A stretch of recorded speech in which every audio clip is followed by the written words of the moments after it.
और इसका सबसे सरल समाधान है, भारत के 70 कोटि शेतकरी बांधवों को अगर बचाना है गेट करार से, तो उनको एक ही बात के लिए प्रेरित करो कि तुम खेती करना शुरू करो सेंद्रिय पद्धति से, सेंद्रिय खत वापरो, यूरिया, डीएपी, सुपर फॉस्फेट बंद कर दो, और ये परदेशी कंपनियों के बीज वापरना बंद कर दो। ये मॉन्सेंटो का बीज, ये कारगिल का बीज, ये उसका बीज, और ये सब बीज वापरना बंद कर दो। तुम्हारे बीज तुम बनाओ और उनको वापरना शुरू करो। तुम्हारी खाद तुम बनाओ, उस खाद को वापरो। तुम्हारी पेस्टिसाइड तुम बनाओ, तुमको जरूरत पड़े तो तुम खुद बनाओ, बाजार से कुछ खरीद के मत लाओ। और भारत का शेतकरी एक ऐसी स्थिति में है कि कुछ खरीद करने की जरूरत नहीं है, वो अपनी खेती खुद कर सकता है, बशर्ते कि उसको कोई प्रेरित करने वाला हो। क्योंकि अब तक पिछले 20-25 साल में उसको बहुत गलत जानकारी दी गई है, बहुत माहिती ऐसी दी गई है। उसको सबसे खराब माहिती ये दी गई कि बिना यूरिया, बिना डीएपी, बिना सुपर फॉस्फेट, बिना रासायनिक खत के कुछ उत्पन्न नहीं होता, जो सबसे गलत माहिती है। उत्पन्न होने में यूरिया, डीएपी, सुपर फॉस्फेट का कोई हिस्सा नहीं होता, कोई योगदान नहीं होता। मैं आपको इसका सबसे बड़ा फ्रॉड बताता हूं, ये यूरिया, डीएपी, सुपर फॉस्फेट का कितना बड़ा फ्रॉड है। और यहां कोई एग्रीकल्चरल साइंटिस्ट होगा तो वो तुरंत समझ जाएगा। फ्रॉड ये है कि यूरिया, डीएपी, सुपर फॉस्फेट जितना भी डाला जाता है, उसका 1% भी काम में नहीं आता। 1%, 1% भी काम में नहीं आता। 99% यूजलेस जाता है। कैसे जाता मैं समझाता हूं आप। जब भी हम बीज डालते हैं खेत में, तो बीज में अंकुरण होता है। अंकुरण धीरे धीरे पौधा बनता है, पौधा बड़ा होता है, बड़ा होता है, बड़ा होता है। आप अगर ध्यान से इस विषय को देखें और समझें, तो होता यह है कि पौधा जब अंकुरित होता है, और अंकुरित होने से 20-25 दिन के अंदर उसकी कैनोपी आ जाती है। कैनोपी मीन्स उसके पत्ते आ जाते हैं। अब जैसे ये पत्ते आ जाते हैं, तो पौधा जमीन से भोजन लेना बंद कर देता है। तो सारा भोजन लेता है सूर्य के प्रकाश से, सारा का सारा भोजन सूर्य के प्रकाश से लेता है, जिसको हम सब लोग फोटोसिंथेसिस और जो भी कहना चाहें कहिए। तो उसकी जब कैनोपी आ गई, पत्ते आ गए, तो भोजन लेने का काम तो सूर्य से कर रहा है, तो जमीन से भोजन लेना तो बंद कर दिया। और यूरिया, डीएपी आप जमीन में डाल रहे हो, वो कुछ ले ही नहीं रहा, फालतू में डाल रहे हो। टोटल बोगस है, फ्रॉड है। और इतना बड़ा फ्रॉड हिंदुस्तान में चल रहा है पिछले 40 साल से, ग्रीन रिवॉल्यूशन के नाम पे। और जब मैं हिंदुस्तान के बड़े साइंटिस्टों से ये बात किया कि आप इतना बड़ा फ्रॉड 40 साल से चला कैसे रहे हैं इस देश में, पौधे को जब जरूरत है जमीन से कुछ लेने की, उस समय यूरिया, डीएपी होता नहीं वहां। जब उसको जरूरत नहीं है तब वो डाला जाता है। तो उन्होंने कहा हाँ बात तो आपकी सही है। तो ये चल कैसे रहा है? तो ये चल रहा है इसलिए कि ये जो यूरिया, डीएपी, सुपर फॉस्फेट कंपनियां हैं, इनका कमीशन ऊपर से नीचे तक बट रहा है, नेताओं से अधिकारियों तक, इसलिए ये चल रही है, इसलिए फ्रॉड भी चल रहा है। साइंटिस्ट में भी वही कमीशन बट रहा है।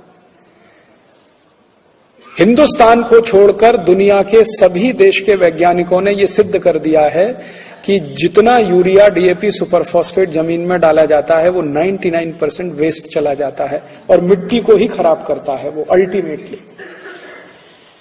मिट्टी को खराब कैसे करता है? मिट्टी का जो बैलेंस है उसको तोड़ देता है। मिट्टी का बैलेंस है, पीएच उसका 7 के आसपास होना चाहिए, कार्बन कंटेंट उसका 8 के आसपास होना चाहिए। कार्बन कंटेंट को लगातार कम करता जाता है, पीएच को लगातार घटाता बढ़ाता रहता है, तो दोनों स्थिति में टूटता है बैलेंस। बैलेंस टूटता है तो खेती में उत्पन्न कम हो जाता है और उसका नुकसान शेतकरी को होता है।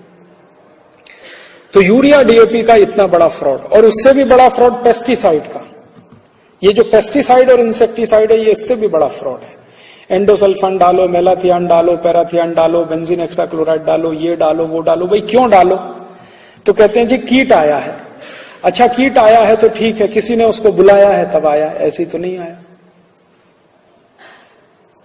कीट आया है आपकी फसल पे, आपकी फसल को चौपट कर रहा है, तो किसी ने उसको बुलाया, या तो उसके लिए कंडीशन तैयार की है तो वो आया, अदरवाइज कैसे आता? आपके शरीर में कोई वायरस या विषाणु कैसे घुस जाता है? अनुकूल कंडीशन है तो घुस जाता है, अगर प्रतिकूल कंडीशन है घुस के दिखा दे कोई वायरस आपके शरीर में। इसको ऐसे समझने की कोशिश करिए, कोई एक डॉक्टर है, सवेरे से शाम तक 50 मरीजों के पास बैठता है, उनके श्वास से निकली हुई दुर्गंध को भी सूंघता है, लेकिन हर डॉक्टर को तो ट्यूबरकुलोसिस नहीं हो जाता। होता है क्या? ट्यूबरकुलोसिस का इलाज करने वाले किसी भी डॉक्टर को ट्यूबरकुलोसिस नहीं हो जाता। क्यों? उसका अपना इंटरनल बॉडी रेजिस्टेंस या इंटरनल सिस्टम ऐसा है जो आसानी से बाहर के वायरस, बैक्टीरिया से लड़ सकता है। ठीक है, आसानी से तो नहीं जाता, आसानी से प्रवेश भी नहीं करता और वो फल भी नहीं दे पाता। इसी तरह से भूमि के साथ होता है। भूमि के साथ भी यही होता है कि आसानी से कोई भी वायरस और बैक्टीरिया आके किसी फसल को चौपट कर दे, ये तो तभी संभव है जब वहां पर उसके लिए कंड्यूसिव कंडीशन हो, माने उसको अपना काम करने के लिए अनुकूल वातावरण मिले, अन्यथा तो ये संभव नहीं है। और वो अनुकूल वातावरण कौन पैदा कराता है? ये urea, DAP, super phosphate.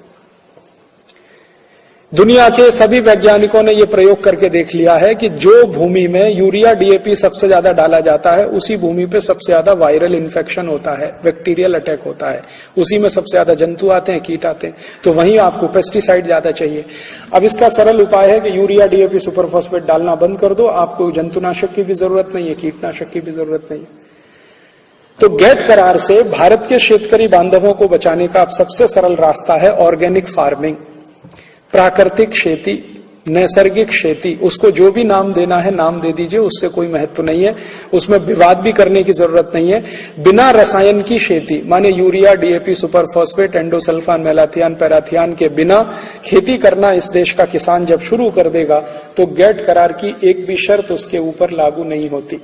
Gate करार में से ये रास्ता निकलता है।